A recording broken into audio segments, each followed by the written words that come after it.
Okay, well, practice is normal this week. We are actually practicing tomorrow, not tonight. I thought last week was a good change up due to the voting thing, and players really embraced it. But we're going back to our regular format. We'll practice tomorrow, then Wednesday, Thursday, and leave out Friday. So that's kind of where we're at. Hopefully we get some guys back. We had some guys nicked up last week. There might be a few other guys on the mend, so we'll see where that's at with Jerry tomorrow. Playing Washington, very good, very good defense. They're very strong offensively. They have some potential at the wide receiver positions, the tight end position, quarterback, big strong arm guy. They like running the football as well. So played Oregon really good. I thought they did a nice job. Came down to a couple possessions, but they're coached well. They play physical. They have a nice fan base up there that's very loud. I can remember, I think our first year we went up there, it was very loud. It's a nice stadium to play in. The crowd is on top of you. So we anticipate it to be a very physical game, both sides of the ball. Questions? How you doing, Herm? Hood Rubino, Devil's Digest. I know if any blemish came out of the USC game was actually the passing game, and I know you addressed it even earlier in an interview. What do you think, I mean, this late in the season can be corrected to get this aerial attack back on track? Well, it's just really the connection with the receiver and the quarterback, with the receivers. You know, there's been a lot of guys in and out of the lineup. I mean, that's a little bit of the problem as well. Been a few that have been dropped that you can clean up, right? Been some probably Jaden wish he could take back as far as maybe, you know, putting it in a little window, a little tighter. So it's work in progress. There's no doubt about that. But we've seen what it can look like. I think UCLA was a good game when it all came together, our running game and our passing game. So we still have an opportunity the next 3 weeks to clean that up before we go to a bowl, which is kind of important as well. So I think they know that on offense, and that'll be kind of interesting how it progresses the next couple of weeks. Michelle Gardner, Arizona Republic. Coach, you're playing another team this week with an interim coach and a new coordinator. So 3 weeks in a row, you're playing teams where things maybe not the same as what you had expected on tape. So how hard is it to make those adjustments with different coaches in charge? Well, I think, you know, the coaches basically, you decide what kind of plan you want to present to the players, but you still have the same players. So regardless if you called it or you haven't called it, you're always going to miss those guys because they're familiar with the routine of how the guy might call the game or whatever. But I think whoever sits in that seat of having to do that, you got to realize the players don't change. And you want to put them in the best position they can be in to be successful. So I think that's how I've always looked at it. I think that's how you have to look at it. You know, and one coach might do a couple things a little bit different, but the system's in. You're not going to change the system in a week. It's too hard to do that. You know, so whoever is going to take over, obviously will go about his business. But I think the thing is, it's all about the players, making sure the players can perform well. Chris Cartman, Son of a Source. Herm, Jaden had a couple interceptions and accuracy maybe not as sharp in that game. Mechanically, are there some things there to be cleaned up, or is it more about just getting in a good rhythm, or what do you think? I think rhythm, but I also think using his legs and setting his feet better. Now, some of it has to do with the rush and being rushed in the pocket and can't step up, right? I mean, that has something to do with it too. They're all the factors. And I think that's any quarterback would tell you that. The accuracy is having your legs and your arm attached together as one. Sometimes when that's not the case, you got to fall back and try to make a throw in a little window, or you can be a little off, right? If you're getting a rush and you can't step up because the rush is about to hit you, that has something to do with it too. But I just think you got to be quiet. Your feet have to be quiet, you know, where you can step into throws. And I think that's probably the most important thing. And if, you know, Jaden's played and Zach has played quarterback. So those are fixable things. That's just technique and fundamentals and just trusting it and not being in a hurry so much, but just getting your feet in rhythm with your arm and coming over the top some, and not so much dropping your elbow. You drop your elbow, you're not as act. I'm not a quarterback coach. I'm not trying to pursue, but I've seen enough good ones and I've been around them to watch them. I know a little bit about to be dangerous in that sense, but I'm not trying to coach quarterback. But obviously I'll have some suggestions. So that's kind of how it works. Coach Zach Keenan, Devil's Digest. Excuse me. This past weekend, as I'm sure you were aware, with the salute to service game, how important to you is it upholding ASU's legacy of honoring service members? Well, I think that's part of the legacy of this place. Obviously, Pat Tillman brought a big image when it comes to that. I think it's wonderful. I watched it NFL as well. The NFL did the same thing. So I understand it. I think it's important. As you guys know, my father served 2 wars. And anytime that occasion comes up in football, it happens to come up and during football, it's always one that kind of reminds me of what I was taught from my dad and how important that our freedoms are. They're not free. And anytime you can serve those folks and say hello, I don't know, anytime I see them carrying the flags or whatever, I make beeline. I try to shake their hand and tell them thank you for coming. When I see service people at games, that's the first thing I do. I stop and make sure I shake their hand and tell them thank you for what you do. So yeah, I think it's important. Hi, Herm. Doug Haller, The Athletic. In 2019, Jaden was so good as a freshman, going into Michigan State, winning a lot of comeback wins, poise. As a result of that, expectations for him really soared high. And it seems like he's been kind of chasing those expectations ever since. How difficult is that to manage? That's part of it, though. And he's a quarterback. He realizes it. But I think the good thing is that he's in a place where we realize what he's dealing with. And when expectations are put on you, that's part of it. Expectations are always, every year it seems like expectations grow, no matter who puts them on you. Sometimes other people, put expectations on people, and it's like, okay, I got to deal with that. That's the part of being a quarterback. That's the part of being a team. And he can't do it by himself, though. And I think that's the conversations that I have to have with, that you just can't do it alone. And he understands he's a quarterback. I mean, but he'll get through it. He'll be fine. I mean, we've got some work to do. And I think the thing is just getting familiar with the receivers. There have been so many guys in and out of that lineup for him, and he's just been missing guys. And then some guys can't practice all week, and then they play in the game, and it's just a lot. And I'm not making excuses. That's just a fact. And I think we got to get it cleaned up. I know that because it can help us when we're clicking and our pass game is going.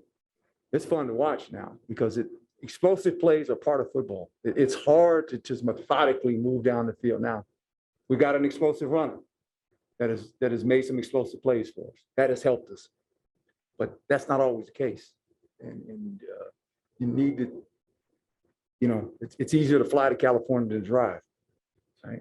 So throwing the ball is important. You got to get it in the air, man. You got to get some of those things. It's I've done both, and it's actually easier to fly now. To drive, and especially when you got a puppy, and then you make more stops. But when you're on a plane, it's easier. So just gotta every once in a while you gotta hit one. So. I also want to ask you just about his leadership ability. He's not the rah-rah guy that we see so much, but there are different forms of leadership. In your experience as a head coach and the quarterbacks you've been around, do they come in all different forms, or is there a time where a guy needs to get up and make his voice heard? There's certain moments when I think you have to speak up as a quarterback, but they all handle it different. Vinny Testaverde was different than Chad Pennington. Joe Montana was a little bit different than Steve Young, right? When Joe came to Kansas City. So I've been around a few guys that I've watched. Trent Green was a little bit different than Damon Ewert, one of the Ewert guys, right? His son's up in Washington. It's kind of interesting. I'm that old, right? And you just watch the kids. Now one of the Ewert kids is up there. I'm like, really? You got to be kidding me, right? So, they're all different, but they all have to have they got to have some leadership skills, and they're all different about how they go about doing it. Coach, you're always so cool on the field and stuff. What is the hardest thing about being a head coach with the ups and downs of everything? Well, I think during the game, or just during the course of the week, or what, in life, with it, during the course of the week, to feel the temperature of your team, right, and your coaching staff, because you have to touch everybody. And I find my way of trying to do that. It's harder here because there's so many players. In the NFL, there's not as many. Now there's more coaches in the NFL, right? But you got to find a way to understand the temperature, how to read it correctly, because you see it every day. You feel it in the locker room. You feel it in the meeting rooms. You feel it at practice. And I've got a sense of the temperature. And last week was a week of really trying to make sure we got it to where we needed, where it was going to be. Okay, this is the temperature we need to have going on this field this week, you know, and it was felt. I think the coaches helped it, and I think going forward we got to keep it that way. And it's just some little things you got to say and do, whether you change practice, how you go about meetings, how you present things to a team. There was a lot of presenting different ways to this team this week. You know, there's a way you say, okay, I got to do this now, and I got to do this now. So you get a feel for it. And I think when you understand your players, it helps. And that's why I always say, you know, your house is your house. And you got to understand what it looks like, what it feels like. And no one else knows that because they're not here every day. And they're not in the meeting room with the coaches and with the players. You know, it's when you know what it is, and because you have a sense of it, you got to go about working your way through all that. It's a good question. It's really a really good question. And Coach, from this last game defensively, I mean, when going back looking at it, do you feel that, I don't like to use the word best, maybe the most complete game that the defense has played this season? Oh, they played some decent games. I think the thing that I liked the most about it was that it was a tight football game for both sides of the ball. And we reacted pretty good defensively when some things that were presented to us due to turnover. We always say, we put the flames out. Put it out. I used to always say, put the fire out. You know, don't let that momentum all of a sudden that team has right now, don't let it start fueling them. Just put it out as fast as you can. And I think they rose to the occasion for that. Tackled pretty well. Didn't allow a bunch of big explosive plays, which was good. Took the ball away a couple of times, but stopped the run. And that was going into the game. That was what it was about. Just stop them from running the ball. And it was fun to watch. It was fun to watch the whole team react. I mean, that was a 17-16 game for a long time, you know, and any kind of play either way, you knew it was going to shift it, but scoring 14 points in the fourth quarter and shutting them out, that kind of told the story of the game. I didn't see Jack Jones didn't play on Yeah. Saturday. Is there an update on his status? Yeah, he's going to play this week. He'll be ready to roll. Coach Jack Loader, House of Sparky. Obviously, you know Rashaad and how he's capable of having a game like he did on Saturday, and it's going to get people talking on the national landscape. Do you feel like he's gotten the respect he deserves all year before this run? You know, I don't know that. I think people that watch him, the people at the next level, if you're trying to defend him in college football, you realize what type of runner he is. And I think that's probably the most important thing. But obviously on a stage like that against USC, that people notice that, you know, they go, oh, wow, that guy's pretty good. Yeah, he's pretty good. You know, and when we run the ball for what, 200 plus yards, we're 12-1 since we've been here. So that's a stat that's pretty good.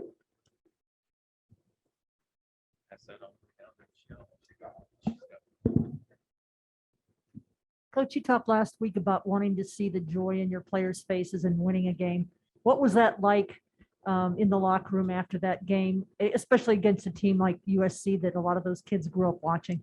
Yeah, a lot of fun. And it was just fun to watch the coaches and the players. Just the joy of winning a game again, you know. And when you play USC, I mean, obviously we talked about it earlier in the week. It's a logo school. You know, everyone knows the logo. And we've been fortunate. We played them 4 times here. We split twice. We're 2-2. So I'm not saying that's good enough. You like to be 4-0. But I think these guys realize that we've played them 4 times, and this is probably the biggest margin of victory for either one of us, right? And that alone was kind of interesting because I told them during the week, I said, guys, if the history just keeps repeating itself like it does when we play these guys, it's going to the 4th quarter, and it's going to be close. It's going to be a 1-score game because that's what it's been. And lucky for us, we got it pulled away and got it to be a 2-score. But even when it got that, I went, oh, well, I've seen this story before, right? Can we not allow that stuff to happen? Because, you know, with 3:58 on the clock, it reminded me of 3:58 prior to what happened, right? And I'm like, oh, same number. Isn't that something? And we ended up closing it out, which was good. Herm, you were especially good on defense through the middle with DJ Davidson playing maybe his best game, and he's been really good all year. Also, Darian Butler, Kyle Soley played well. What do you think about just that presence from him? No, you're right. And when we put it on DJ, we put it on our D line. He was one that we said, look, you got to win at the point, because if we're going to stop them from running, you got to be the vocal point. Linebackers obviously had to play the run, but also play the pass, you know, because they throw it so much. And I think those guys played well. I can't say enough about our offensive line, the way they played. You know, they played well too, and they had to wear the hat this week. I told them, offensive, if you got to play good for us to win. We have to run the ball. We don't want to. The scary part of playing those guys was their rush, and I said we don't want to get into a game where we got to drop back and throw the football, because then that presents a problem. You know, because they got good athletes. They got some guys up there that can rush the quarterback. I said, we want to make it a muddy game, even though it's not raining. We want to make it a muddy game. And our line needed to play well on both sides, and they did. They're going to need to do that the next 3-4 games, however we play, they got to play well. I mean, it boils down to that. I mean, when you play well as a offensive line, and when you can run the ball, I mean, you watch the Cardinals game. I mean, they ran the ball. Eno scored a touchdown. It was hard for me to watch, you know, because Eno scored a touchdown and Brandon caught a ball. I was like, okay, I know Lynch, and then I know the head coach for the Cardinals. You know, he played for. So I'm like sitting there just watching it, you know, and I'm watching our players. But at the end, Cardinals ran the ball. They did a nice job running football, you know, DJ Davidson as an NFL prospect. It seems like he's really helped his case this year. Has a chance whenever he goes to get drafted. Yeah. What do you think about that? No, I know he does, and we talked about earlier in the season that you know, he needed to step up his game, and he needed to dominate, and he's been very consistent. This is his best season since we've been here. There's no doubt, and he's a mature guy. I mean, he's a good player. I mean, he's a physical player, and he plays right in there. I mean, he plays in the, you know, there's not a lot of room where he plays. He plays in the box, and they double him a lot and do things to him. But you know, I think the more he can play like that, it helps him, but it helps us too, especially. Sean Lynch from the State Press, Herm. To go back on Rashaad White, personally, he kind of reminds me of a Larry Johnson type running back. I don't know, where he can run, he runs routes well, he blocks well. But what is his impact to the team personally? He's a spark to our offense. You know, when you get him the ball, because you never know what's going to happen. And you're right, he can catch the ball very well. Larry Johnson's a good, and I had Larry. Reminds me more of Marcus, though. Reminds me more of Marcus Allen.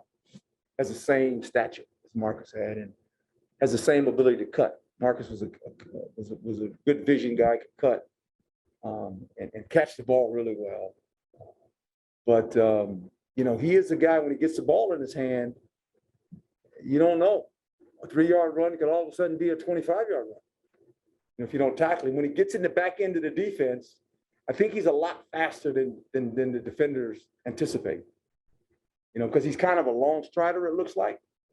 But all of a sudden, he puts his foot in the ground and he makes a cut and he sees daylight and he can run. I mean, that running, that USC has some fast guys on that defense now. And when he got in the back end of that thing, nobody caught it. And generally, those guys run and catch. I mean, he had to make a cut, to slow him down a little bit, but still, I mean, he's a complete football player. There's no doubt about that.